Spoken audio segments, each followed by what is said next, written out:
श्रमिकों का अधिकार बढ़ेगा, भुगतान उनका सुरक्षित होगा, किसान को समय पर भी श्रम उपलब्ध होने लगेगा। अब रोजगार केवल राहत का माध्यम नहीं, अभी तो यह विकास और आत्मनिर्भरता का भी आधार बनेगा।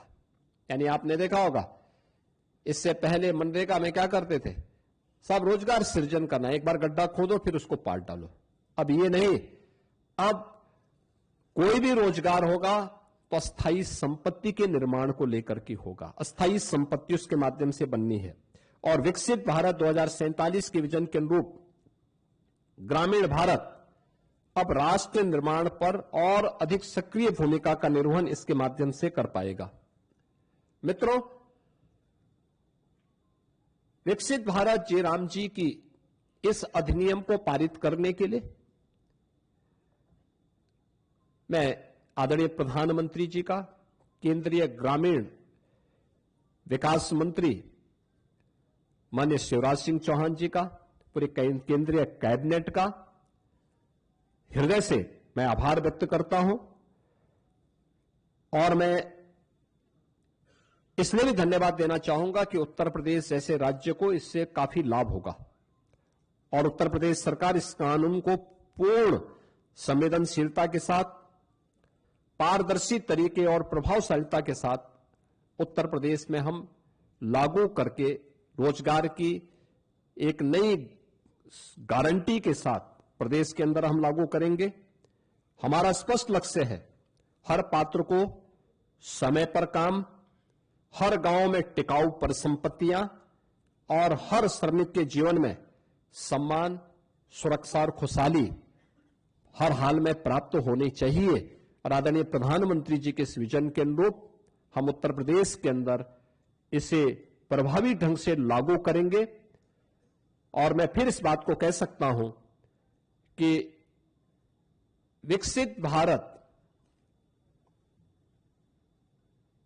जिनकी संकल्पना में नहीं है, श्रमिकों का हित और किसानों का हित जिनके एजेंडे में कभी नहीं रहा है,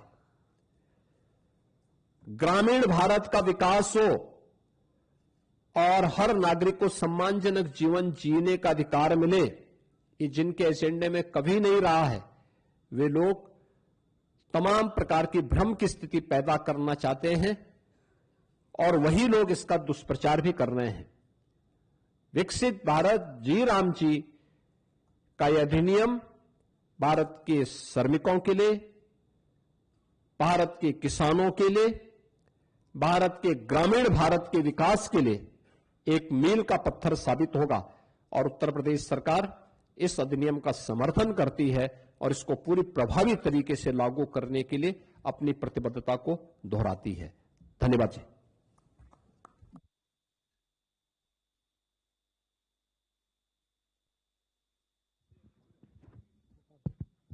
देखिए, उत्तर प्रदेश में 57,600 से अधिक हमारी ग्राम पंचायतें हैं और अगर रेवेन्यू विलेज की बात हम करें तो 1,05,000 से अधिक हमारे पास रेवेन्यू विलेजेज हैं।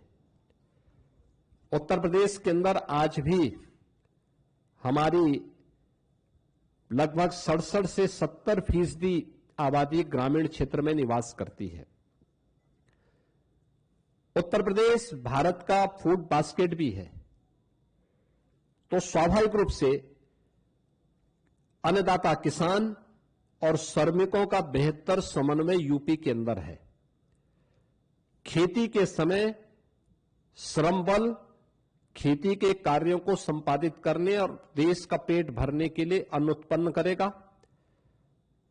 जब खेती बाड़ी का समय नहीं, उस समय 125 दिन की गारंटी उसको वहां पर कार्य करने के लिए, यानी महीने में 25 दिन, 5 महीने तक लगातार उन लोगों को यह कार्य प्राप्त हो सकता है और इसको लेकर के हम कार्य करेंगे।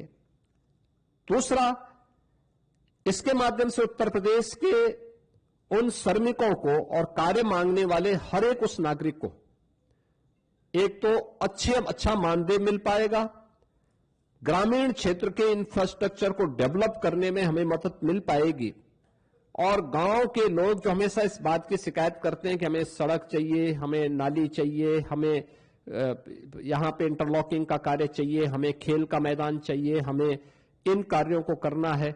अब ये सभी कार्य इस नई अधिनियम के अंतर्गत विकसित भारत जी राम जी के माध्यम से गांव के अंदर इस अस्थायी परिसंपत्ति का निर्माण किया जा सकता है। आपदा नियंत्रण को भी इसके माध्यम से दूर करने के लिए जो भी अस्थायी इंफ्रास्ट्रक्चर वहां डेवलप होना है, या गांव की इनकम को और गांव को आत्मनिर्भर बनाने के लिए भी जो अस्थायी वहां पे इंफ्रास्ट्रक्चर देने हैं, जैसे मैंने कहा मंडी का निर्माण हो सकता है, मॉल बन सकता है। बहुत सारे ग्राम पंचायतें ऐसी हैं जो बड़ी बड़ी ग्राम पंचायतें हैं, अच्छी आबादी है, 10-10 हजार की आबादी है, उनका अपना छोटा सा मार्केट है, लोग अपनी आवश्यकताओं की पूर्ति के लिए वहां आते हैं, उनके पास परिसंपत्तियां हैं।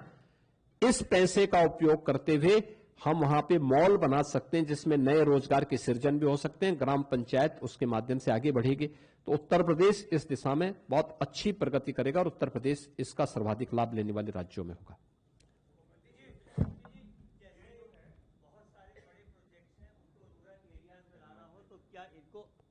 मुख्यमंत्री जी, अगर बड़े प्रोजेक्ट्स हैं उनको रूरल एरियाज में एम्बिशियस ग्रोथ प्लान है उसमें लेके आना हो, तो क्या इसको जी राम जी को आउटसोर्स करेंगे? देखिए, मैं कहा ग्रामीण अर्थव्यवस्था को आगे बढ़ाने के लिए, ग्रामीण इंफ्रास्ट्रक्चर को विकसित करने के लिए, ग्रामीण इंफ्रास्ट्रक्चर और आजीविका को विकसित करने के लिए विकसित भारत जी राम जी का बेहतर उपयोग हो सकता है और इसका हम उपयोग करेंगे। धन्यवाद। मुख्यमंत्री जी एक सवाल मेरा है। अरे हो गया। आप सभी लोगों को धन्यवाद। आप लोगों के लिए जलपान की व्यवस्था है, कृपया उसको लेकर के जाए।